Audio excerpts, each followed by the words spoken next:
tetapi jika Bapak tidak terima, marah-marah, protes dengan sakit Bapak ini, Bapak tetap tidak akan sembuh kecuali di waktu yang telah ditetapkan Allah.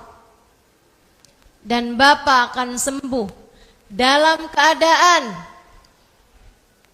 dosanya tetap aja gak diampuni, derajatnya tetap saja tidak dinaikkan, dan Bapak bisa jadi malah menjadi seseorang yang dimurka di sisi Allah. Sebab katanya Nabi besar Muhammad, man radhiya falahur ridha wa man sakhita falahus sukhut.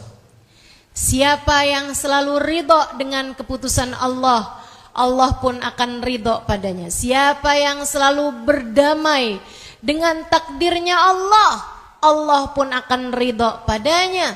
Dan siapa yang selalu protes, tidak terima, tidak mau berdamai dengan takdirnya Allah, falahus sukhut, maka Allah pun akan marah, akan murka kepada orang tersebut.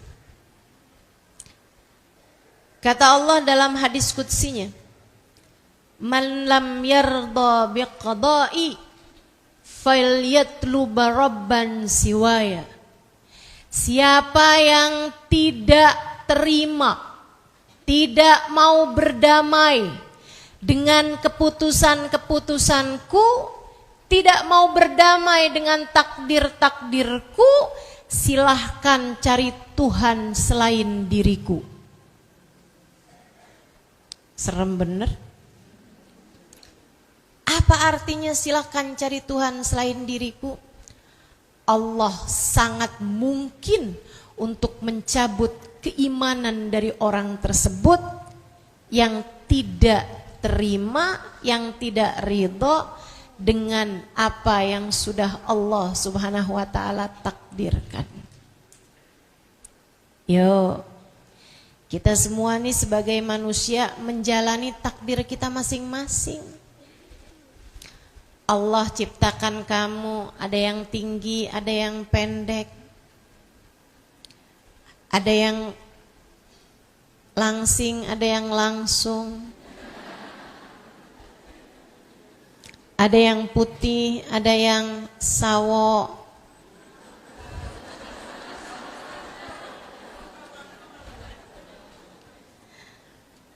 Jangan sampai sawo busuk aja ya. Semuanya udah memang takdirnya masing-masing. Wajah kita nih Bu, nih Bu, Dek, merupakan salah satu bagian dari takdir, dan gak usah diubah-ubah. Hidung kurang mancung, mancungin ah, gak usah. Ini bagian dari takdir yang telah Allah Subhanahu wa ta'ala berikan kepada kita. Rawat boleh, ubah jangan. Didandanin, pakaiin lipstik, pakaiin bedak, mau pakaiin apa tuh namanya, eyeshadow misalnya, mau dipakein bayang-bayang.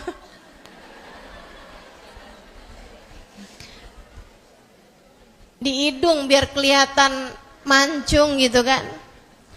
Nggak apa-apa, silahkan aja. Tapi untuk kamu ubah-ubah, tarik benang, sulam bibir, itu muka apa kain?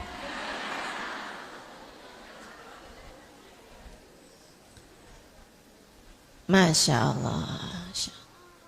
Bagian dari takdir, terima Bu. Jangan mentang-mentang ada duitnya, kemudian hidung tambah mancung,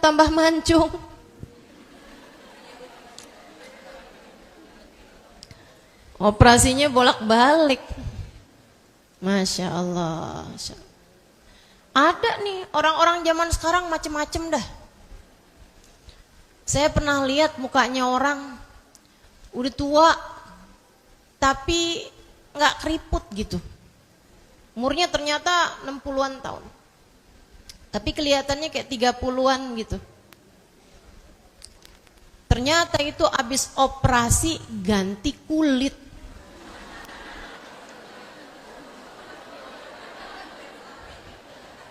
Saya dengernya tuh kayak yang perasaan yang ganti kulit ular dah. Orang zaman sekarang main ganti kulit segala. Dah nggak usah, ya Bu ya. Orang Depok dah nggak usah pakai ganti kulit. Teman-teman saya yang biasa hadir di majelis dah nggak usah pakai begitu-begituan. Tenang Bu, cantik itu bukan tentang kulit mulus, bukan tentang seberapa tinggi hidung, bukan tentang seberapa indah bentuk tubuh. Akan tetapi cantik itu tentang seberapa tinggi budi pekertimu, seberapa indah senyumanmu, dan tentang seberapa dalam cintamu kepada Allah dan Rasulnya. Itu cantik beneran tuh. Hati penuh kasih sayang, itu cantik. Cantik. Jadi jangan pernah berpikir, nih suami saya nih tertarik sama perempuan lain, mungkin karena saya kurang cantik. Saya oplas enggak.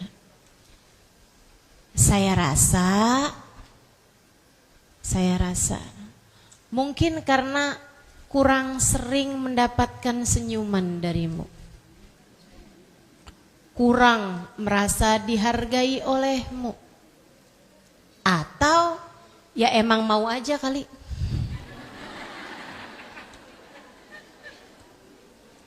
Karena Bu, yang pada punya istri cantik-cantik juga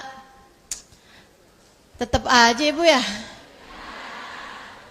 Udah aja lah, kita nggak usah fokus kepada dia, kita hanya akan fokus kepada kita. Semua manusia menjalani jalan kehidupannya masing-masing. Semuanya sudah dituliskan oleh Allah Subhanahu wa taala, takdirnya masing-masing. Ada yang sekolah, ada yang enggak sekolah. Ada yang sekolah kemudian bekerja, ada yang sekolah pinter-pinter tapi susah dapat kerja. Ada yang bagus kerjaannya tapi susah dapat jodoh. Ada yang waktu sekolah beberapa kali nggak naik tapi gampang banget dapat jodohnya.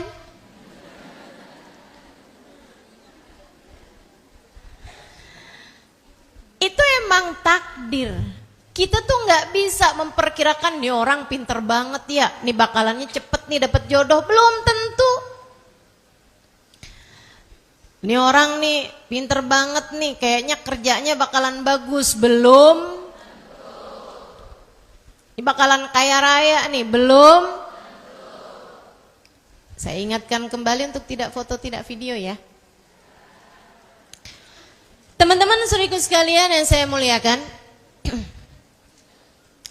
semua menjalani hidupnya masing-masing. Tapi saya kasih tahu Bu, saya kasih tahu buat semuanya nih, yang kecil, yang besar, yang tua, yang muda, yang pinter, yang gak seberapa pinter, semua yang hadir di majelis ini saya kasih tahu, hidup tidak pernah ideal buat siapapun. Hidup gak pernah sempurna buat siapapun.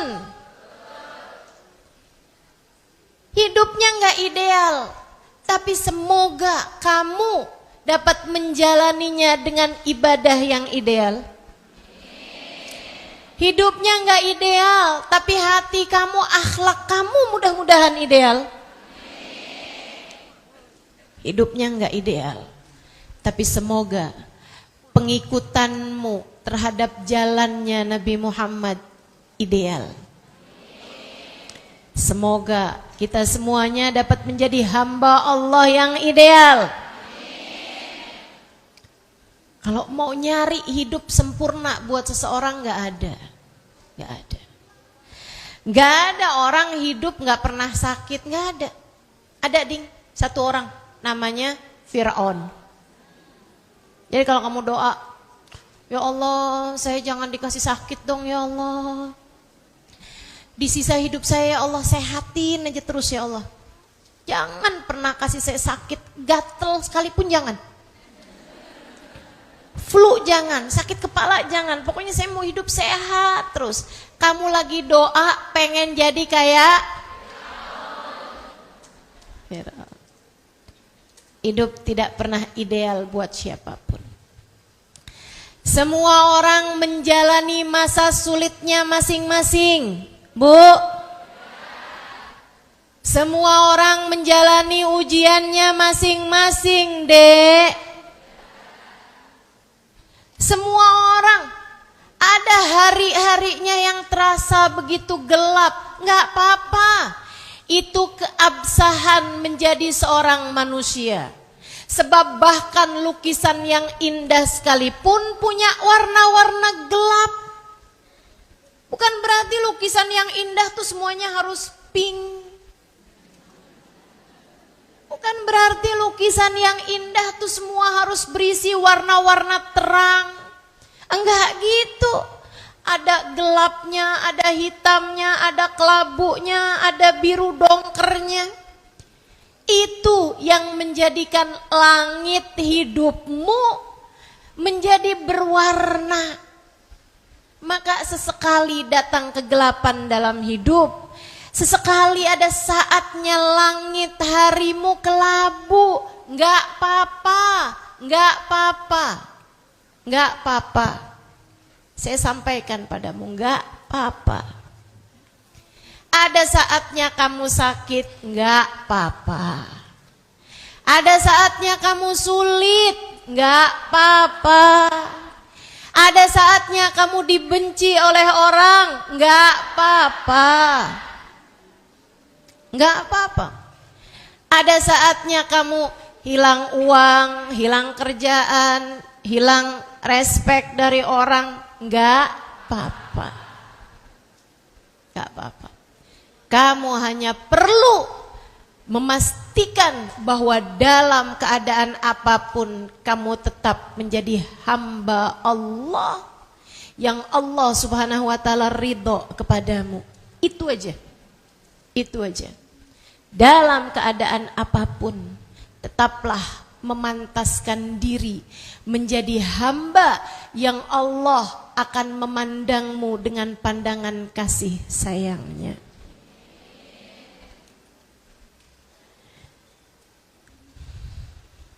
Ibu-ibu, saudariku sekalian yang saya muliakan. Tapi gimana ya Ustazah? Kadang tuh kayak berat banget gitu. Apalagi kalau udah ngelihat tetangga.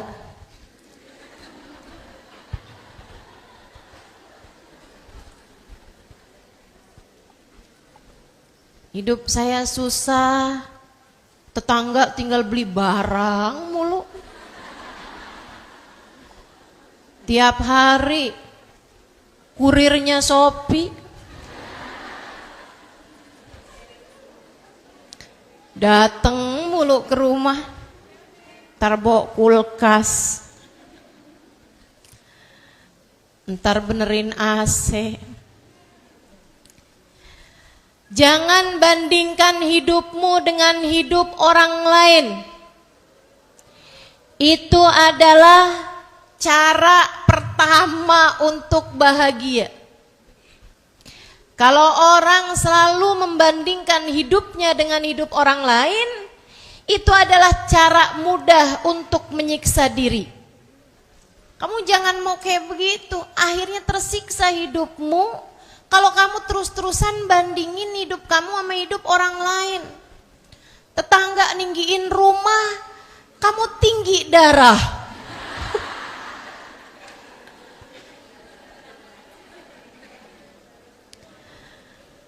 Tetangga beli mobil baru, kamu yang diangkut sama mobil ambulan.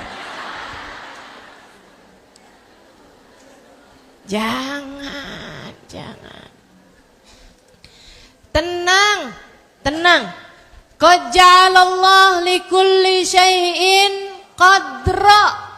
Allah Subhanahu wa taala telah menetapkan segala sesuatu. Udah diukur sama Allah. Sudah diukur sama Allah. Kata Allah, la yukallifullahu nafsan illa wus'aha. Allah tidak akan pernah membebani satu jiwa di luar batas kemampuannya. Enggak akan. Ini saya kasih tahu. Semiskin-miskinnya dirimu enggak akan sampai di tingkatan kamu enggak punya makanan buat kamu makan hari itu. Semiskin-miskinnya dirimu enggak akan.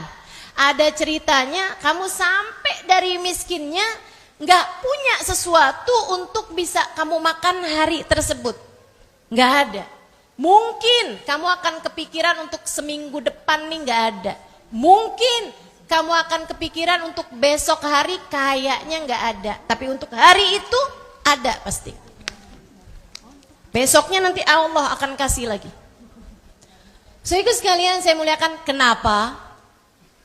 Coba diingat-ingat. Kalau nggak percaya coba diingat-ingat. Nggak usah yang dikerjain orang lain atau yang terjadi orang lain. Yang terjadi pada dirimu. Sebab kalau omongan orang, saya pernah 3 hari nggak ada makanan apa-apa, itu orang. Belum tentu mereka menceritakan sesuai dengan kenyataan. Tapi dirimu, saya tanya, pernah nggak kamu berada dalam kemiskinan yang membuat kamu buat makan hari itu kamu nggak punya? Enggak pasti. Enggak. Iya loh Ustazah, kenapa gitu ya? Padahal saya miskin, tapi buat makan hari itu sih saya ada. Betul. Karena Bu, Allah udah ngukur ujian sesuai dengan keimanan. Yang dikasih ujian sampai nggak bisa makan, itu kelasnya Nabi Muhammad. Yang dikasih ujian sampai nggak bisa makan 3 hari 3 malam, bukan karena lagi diet ya, tapi memang nggak ada yang dimakan, nggak ada yang bisa dimakan. Itu kelasnya keluarganya Nabi Muhammad, kelasnya para sahabat Nabi Muhammad, kelasnya para wali-walinya Allah Subhanahu wa taala. Kalau kelasnya kita mah nggak ada Bu, iman kita belum setinggi itu. Untuk Allah kasih ujian setinggi itu Bu. Anak TK nggak bakalan dikasih ujiannya anak SMA. Tenang, jangan kegeeran ngerasa diri anak SMA. Berat banget nih ujian. Bukan berat ujiannya, ujiannya meringan. Kamu yang gak pinter jawabnya.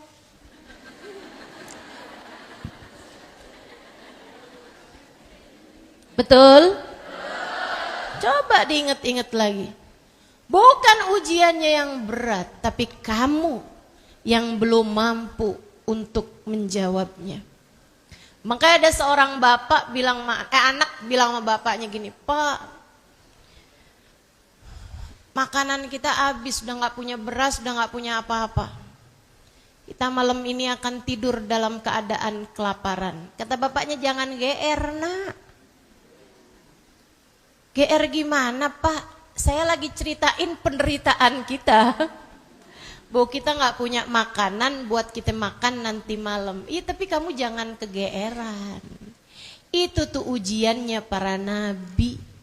Itu ujiannya para wali. Kita mah gak akan diuji setinggi itu, liatin aja. Beneran, habis maghrib ada yang kirimin berkatan, kenduri di dekat rumah. Tuh karena ujian kita mah belum segitu gedenya.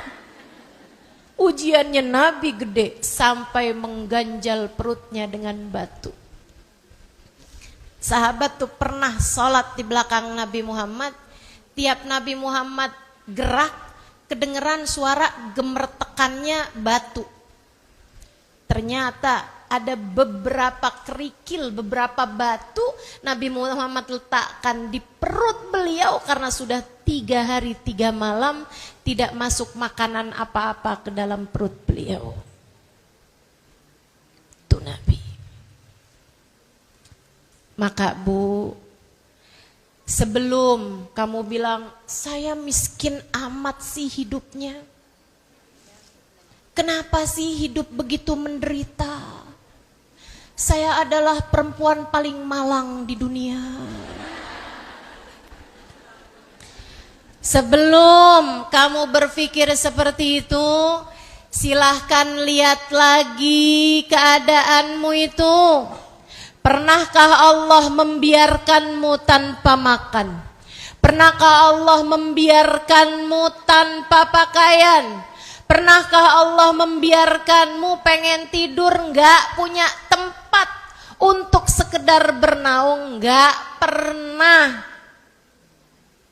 Saudariku sekalian yang saya muliakan, jadi sebelum kamu bilang bahwa uang saya sangat tipis, tunggu dulu, jangan-jangan sebenarnya yang tipis bukan uangmu tapi imanmu. Sebelum kamu bilang betapa miskinnya saya, sebelum kamu berucap itu, lihatlah dirimu itu. Jangan-jangan bukan seberapa miskinnya saya, betapa miskinnya saya, tapi betapa tidak bersyukurnya saya.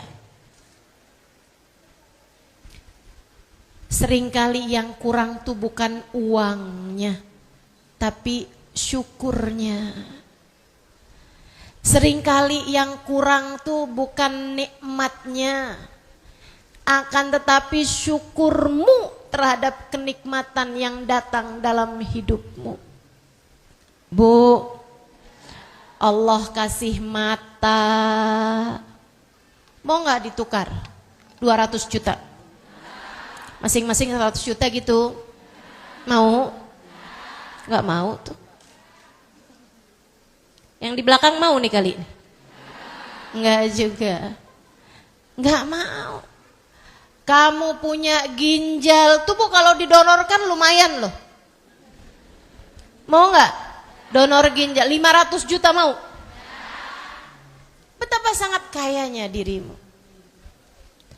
Saudariku sekalian yang saya muliakan, jangan sampai ketidakmampuanmu berdamai dengan takdir yang sedang datang dalam keadaan tidak menyenangkan, membuatmu lupa sama takdir-takdir baik yang datang dalam hidupmu itu.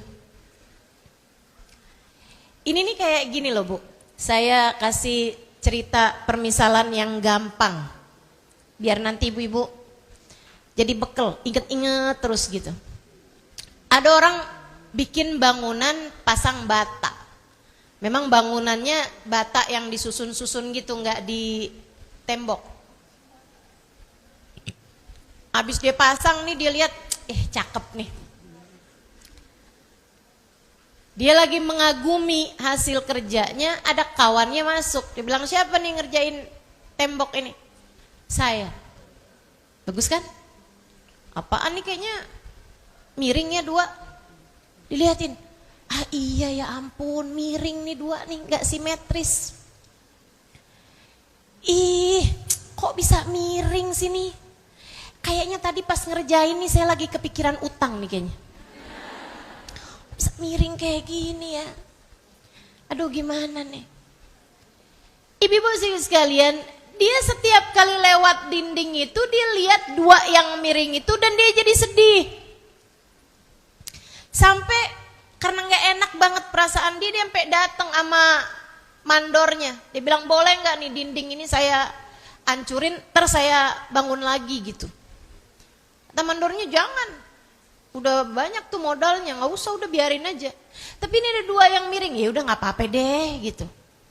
Dia bilang, saya tiap lewat dinding itu tiap galau, tiap kesel, tiap sedih. Sampai datang satu hari, ada teman saya memeriksa bangunan. Terus dia bilang, bagus nih bangunannya, tembok yang ini siapa yang bikin? Saya. Bagus. Apaan nih 2 miring? Kata dia nih. Oh, emang batu batanya semua yang dipasang berapa? 200. Kalau 202 yang miring, artinya kamu sudah memasang 198 yang lurus. Itu yang sering terjadi pada hidup kita. Kita suka fokus sama yang kurang, sampai kita lupa sama yang lebih.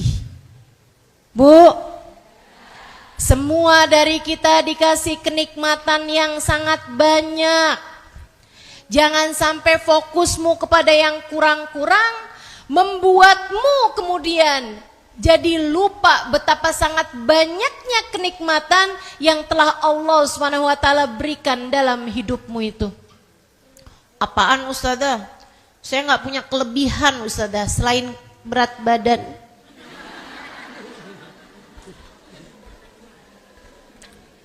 Enggak gitu. Banyak kelebihanmu. Apa kelebihan kita? Nih, saya kasih tahu. Ibu-ibu saudaraku sekalian. Kelebihan kita, Allah anugerahkan kepada kita kenikmatan namanya iman. Kenikmatan yang sangat amat besar. Tidak Allah SWT berikan kecuali kepada hambanya yang dia cinta. Semua yang hadir di tempat ini, kamu telah diberi kesempatan, kamu telah diberi potensi untuk menjadi seorang hamba yang tercinta di sisi Allah. Bukankah kamu beriman? Bukankah kamu meyakini bahwa Allah adalah Tuhanmu? Nabi Muhammad adalah nabimu? Saudariku sekalian yang saya muliakan, jutaan orang-orang di atas muka bumi ini Allah menciptakan mereka, akan tetapi Allah tidak perkenankan mereka untuk mengenal penciptanya. Jutaan di atas muka bumi ini, Allah yang menciptakan mereka semuanya. Akan tetapi Allah tidak mengizinkan mereka untuk kenal siapa kekasihnya, baginda kita Nabi besar Muhammad. Makhluk yang tidak mengenal Khaliknya, ciptaan yang tidak mengenal penciptanya, itu lebih menyedihkan menurut saya daripada anak yang tidak diakui oleh orang tuanya. Dia makan, dia minum, dia tidur, dia kawin, dia berhubungan badan.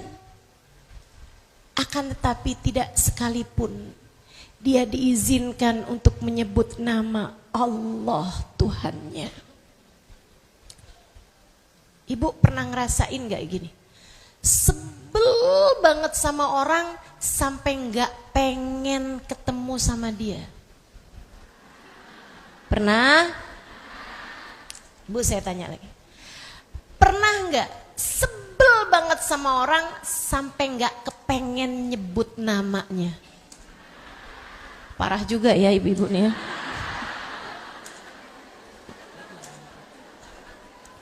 Bu, Allah tuh kayak gitu. Allah tuh kayak gitu. Allah tuh Bu, kalau nggak suka sama seorang hamba, Allah nggak mau dia menghadapkan dirinya kepada Allah. Allah nggak mau dia sholat menghadap kepada Allah. Allah nggak izinkan dia untuk menengadah tangan meminta kepada Allah. Kenapa? Karena dia tak lagi bernilai di mata Allah, sehingga Allah tidak menginginkan memandang wajahnya. Allah tuh kalau benci sama seorang hamba, Allah tidak izinkan dia untuk meletakkan dahi di tempat sujudnya. Allah tak izinkan dia untuk sekedar menyebut namanya. Seumur hidup dia nggak pernah lisannya menyebut nama Allah. Padahal Allah yang menciptakan dirinya, Allah yang menciptakan lisannya. Allah nggak mau, Allah nggak mau. Makanya Allah begitu cinta padamu,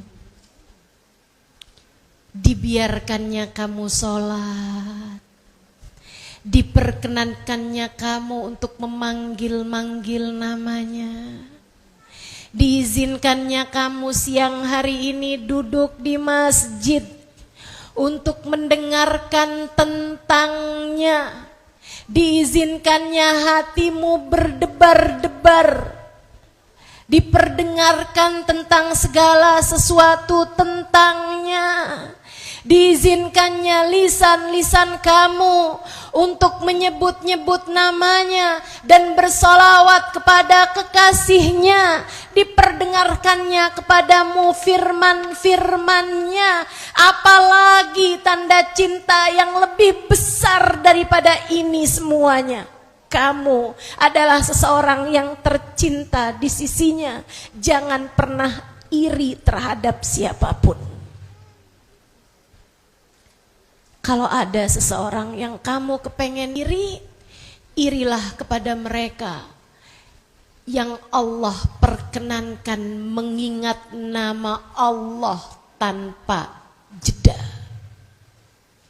Kalau ada seseorang yang kamu irikan, irikanlah mereka yang menyebut nama Allah setiap waktu. Irilah kepada mereka yang selalu bersyukur kepada Allah Subhanahu wa taala apapun saja yang Allah berikan dalam kehidupannya. Merekalah hamba-hamba tercinta di sisinya.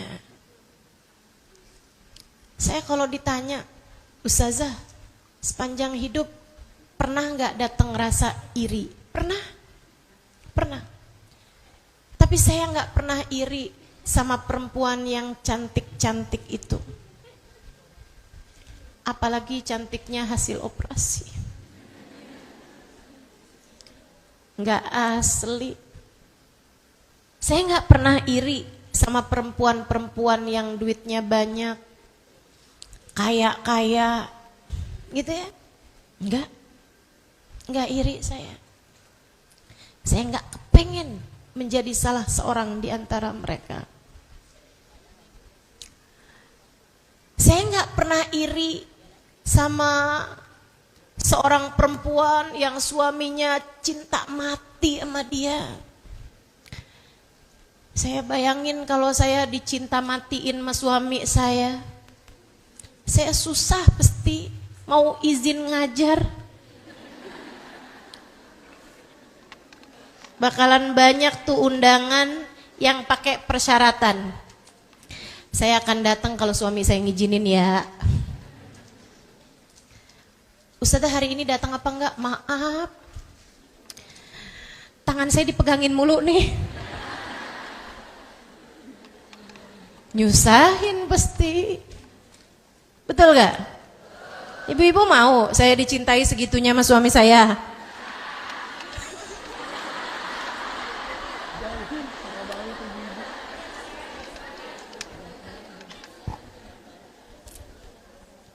Masya Allah. Saya nggak pernah iri sama siapapun, Bu. Yang saya iriin adalah seorang perempuan yang mengingat Allah tanpa jeda.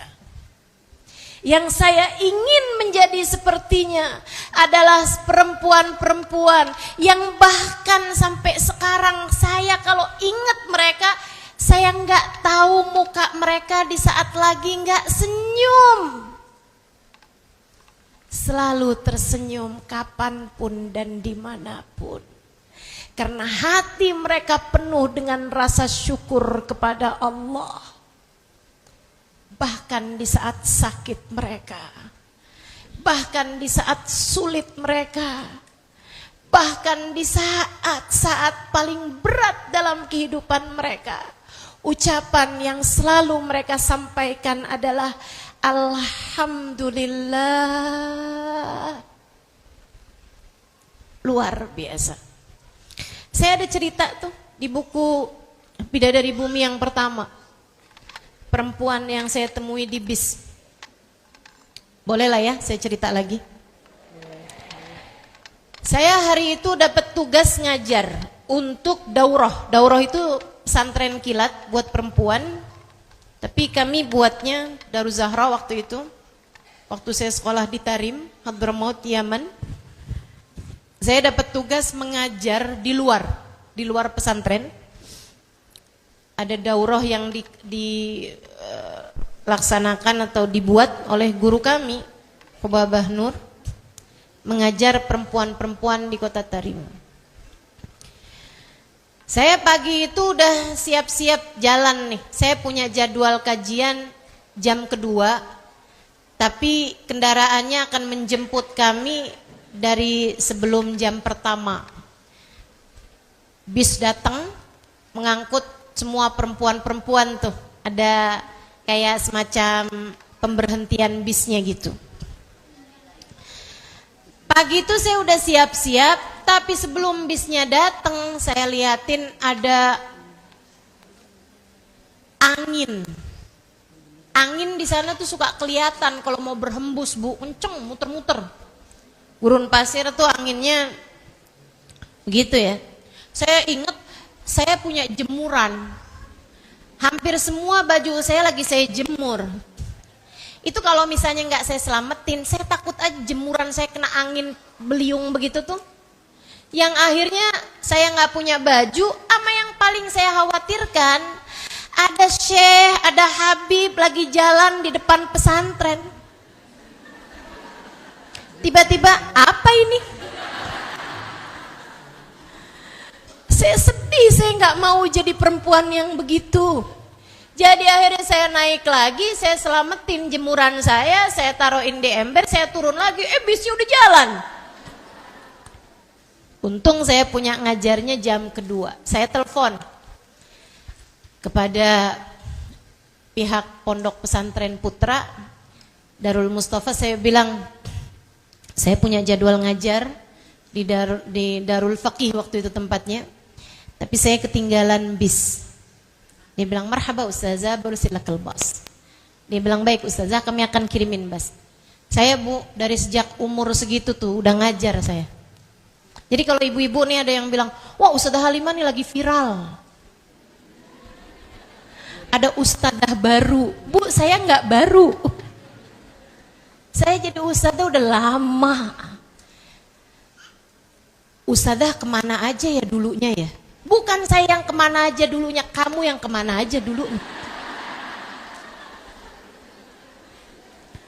Saya udah lama ngajar, dari tahun 2003 saya mulai ngajar di Jakarta.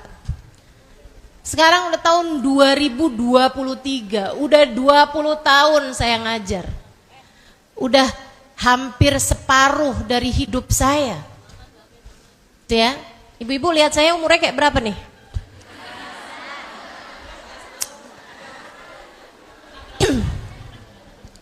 Ibu-ibu sekalian, jadi saya bahkan udah ngajar dari di Tarim. Nggak lama saya didatengin bis. Ternyata itu adalah bis yang tadi nganterin orang, perempuan banyak itu, balik lagi buat jemput saya sendirian. Jadi itu bisnya bis besar yang isi 60-an orang, penumpangnya saya sendirian. Jalanlah nih bis nih. Alhamdulillah nggak seberapa jauh ada nenek-nenek gitu berhentiin bis, naiklah dia.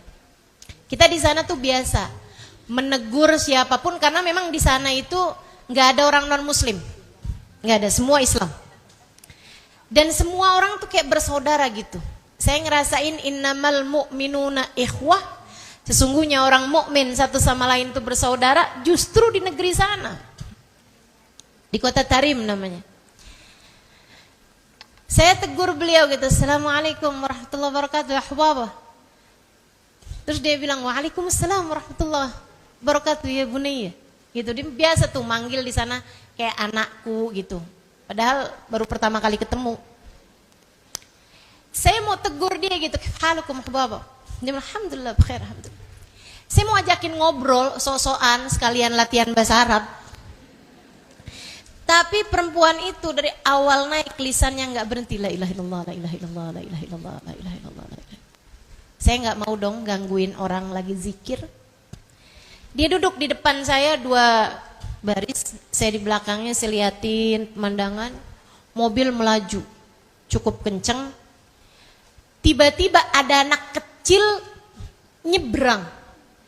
Mobil akhirnya ngerem takut nabrak tuh anak, abis-abisan ngeremnya, kayaknya diteken sampai mentok gitu karena takut nabraknya anak kecil. Sampai bikin saya waktu itu kurus, Bu. Itu saya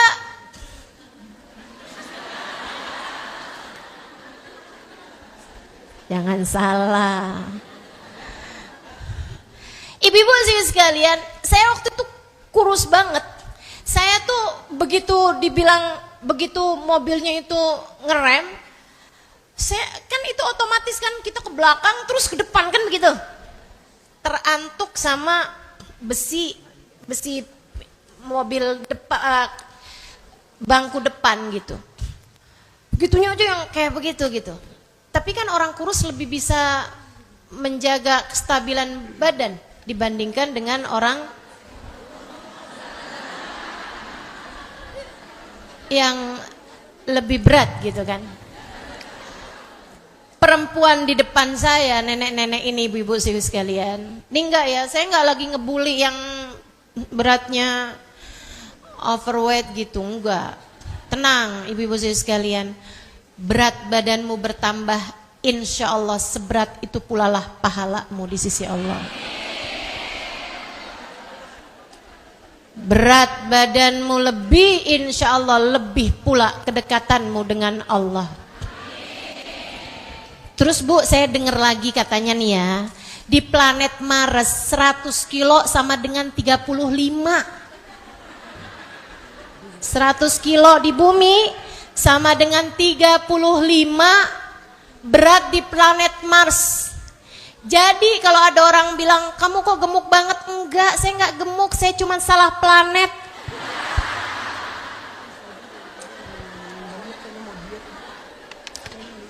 Dah. Bu, nih perempuan di depan saya nih Bu nih. Badannya cukup besar, ibu-ibu sekalian, dia jatuh ke bawah. Terpelanting kemudian Bu. Ibu-ibu sekalian, dia jatuh ke tangganya bis itu.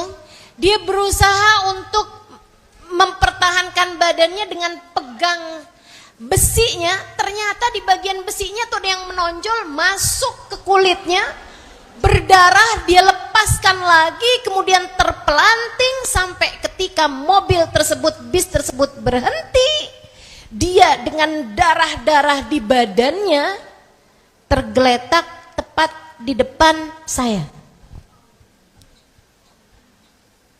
Ibu-ibu sekalian, saya kaget banget, nggak nyangka peristiwa sesederhana itu membuat dia mendapatkan efek yang cukup berat begitu gitu. Tapi lebih kaget lagi sama wajahnya ketika itu. Gak akan pernah saya lupakan seumur hidup saya rasa. Dia tersenyum dengan indahnya sambil melihat ke arah atas, ke langit-langitnya bis. Dia bilang, Rabbuna Karim, Allah Maha Baik, makasih ya Allah. Saya mikir, jangan-jangan kena sarafnya nih. Saya tanya sama beliau sambil berusaha buat saya bangunkan. halik Hubabah? Gimana kabarmu Hubabah? Alhamdulillah, Rabbuna Karim, alhamdulillah. Alhamdulillah ya nak ya, Allah Tuhan kita baik banget ya nak, alhamdulillah, alhamdulillah. Senyum, senyum. Saya tanya sama dia, kenapa begitu? Saya nggak ngerti di mana letak kebaikan Allah yang dia rasa di saat dia sudah dibentur-benturkan sekeras itu, bahkan sampai berdarah-darah badannya kala itu gitu. Saya nggak ngerti letak kebaikan yang dia lihat tuh di sisi mananya. Dan dia dengan senyum sumringahnya, dia bilang, kamu kan pernah denger nak hadisnya Nabi Muhammad, innallaha idza ahabba abdan ibtalah. Allah kalau lagi cinta sama seorang hamba, diujinya hamba tersebut. Alhamdulillah nak, Allah lagi cinta sama kita, alhamdulillah, alhamdulillah. Saya tinggal bengong aja. Sampai saya turun, saya ngajar, habis itu saya pulang, saya makan, terus sampai malamnya. Wajah dia, ucapan dia tidak saya lupakan. Sampai malam hari itu saya ingat saya nggak bisa tidur semalaman. Air mata saya tak berhenti mengalir. Saya merasa malu sekali sama Allah Subhanahu wa taala. Ada hambanya yang bahkan dikasih sakit tetap bersyukur. Ada hambanya yang saat diuji dengan kesulitan tetap bersyukur. Ada hambanya yang di saat dikasih luka tetap berterima kasih kepada Allah Subhanahu wa taala. Sementara saya bergelimang nikmat tidak saya syukuri. Ketika dikasih sedikit ujian, saya tak berhenti meratapi. Di antara hamba-hamba Allah, ada yang mampu mensyukuri bahkan sakit. Ada yang mampu mensyukuri bahkan luka.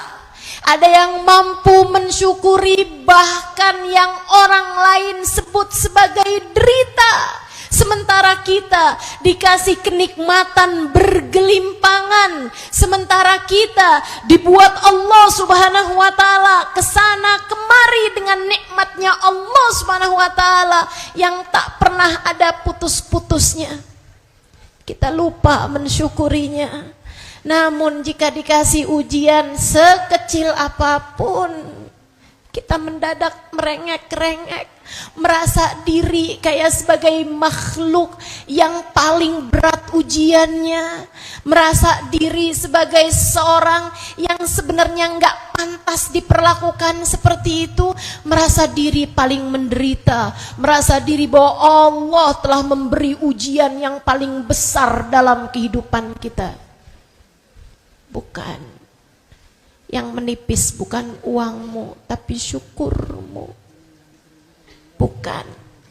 Yang berat bukan hidupmu, akan tetapi kemampuan untuk berdamai dengan takdir yang belum kamu miliki.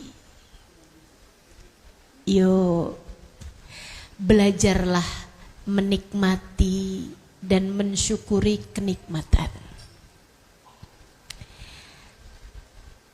Suara anak-anak, syukuri. Suami yang tidur sambil ngorok, syukuri. Bu, kalau dia meninggal duluan, saya berani jamin padamu, kamu akan rindu bahkan suara ngoroknya. Beneran. Suara tawa anak-anak, suara tangis anak balita, syukuri. Kamu hari ini duduk di majelis ini, dengerin saya bicara tentang Allah, syukuri. Kamu bisa berkumpul dengan orang soleh soleha. Kamu bisa berkumpul dengan perempuan-perempuan soleha. Bersolawat bersama-sama tadi, syukuri. Ada banyak sekali kenikmatan yang telah Allah Subhanahu wa taala berikan dalam kehidupan kita. Jangan sampai fokusmu kepada sedikit ujian yang Allah berikan membuatmu lupa begitu banyak kenikmatan yang telah Allah Subhanahu wa taala berikan dalam kehidupanmu. Jika ada ujian, itu hanya 2 batu bata dari 200 batu bata yang bagus. Cuman masalahnya fokus kamu tuh kepada hal-hal itu. Yuk kita fokus kepada apa yang sudah kita punya. Jangan lihat pada apa yang kamu belum punya. Syukuri apa yang ada. Jangan kejar terus-terusan apa yang belum ada. Iya Bu, kamu punya anak, syukuri. Yang punya suami, syukuri. Yang belum punya, syukuri. Iya kan? Karena ya Bu ya, nih urusan berumah tangga nih. Ada banyak orang-orang yang berumah tangga tapi yang lihatnya tuh gini, enak ya yang gak punya suami tuh gak ribet. Betul? Sementara nih ada yang jomblo nih bilang kayak gini, enak ya yang udah punya suami. Ada yang selalu nungguin. Gitu. Itu sih emang manusia gitu tuh. Manusia sukanya kayak gitu. Ini yang Allah sebut innal insana lirabbihi lakanud. Kata Allah SWT, sungguhnya manusia ini kepada Tuhannya susah terima kasihnya. Susah terima kasihnya. Itu manusia secara umum kayak gitu. Tapi hamba-hamba yang tercinta enggak gitu. Hamba yang tercinta kata Allah, wa qalilun min ibadiyas syakur. Sedikit sekali hambaku. Kelas tinggi nih. Elit-elit hambanya Allah. Qalil, sedikit jumlah mereka. Min ibadiyas syakur, dari hamba-hambaku yang mampu bersyukur. Alhamdulillah. Dah syukurin aja. Belajar kita untuk berdamai dengan tiap takdirnya Allah Subhanahu wa taala sambil tetap yakin bahwasanya bahkan di saat gelap langit yang sedang kita jalani, Allah Subhanahu wa taala menyimpan di sebaliknya keindahan-keindahan, menyimpan di sebaliknya kenikmatan-kenikmatan yang kita akan selalu mendapatkannya. Bahkan dalam tiap sakitnya cubitan yang Allah Subhanahu wa taala cubit kita dalam kehidupan di atas muka bumi ini, Allah Subhanahu wa taala janjikan pahala yang besar, janjikan kenikmatan-kenikmatan. Allah Subhanahu wa taala hanya akan berikan kepada kita yang paling indah di atas muka bumi ini. Insya kita hanya perlu untuk tetap memastikan iman penuh dalam hati kita. Kita hanya perlu untuk terus memastikan bahwasanya rasa syukur memenuhi seluruh ruang hati kita. Kita jadi hamba Allah Subhanahu wa taala yang beriman dan penuh syukur. Insya Allah kita akan senantiasa menjadi hamba-hamba yang tercinta di sisinya, hidup dalam bahagia, mati husnul khotimah, di akhirat masuk dalam surga. Amin ya rabbal alamin. Rabbana zalamna anfusana wa illam taghfir lana wa tarhamna lanakunanna minal khasirin. Rabbana atina fid dunya hasanah wa fil akhirati hasanah wa qina adzabannar. Da'wahum fiha subhanakallahumma wa tahiyyatuhum fiha salam wa akhiru da'wana anil hamdulillahi rabbil alamin.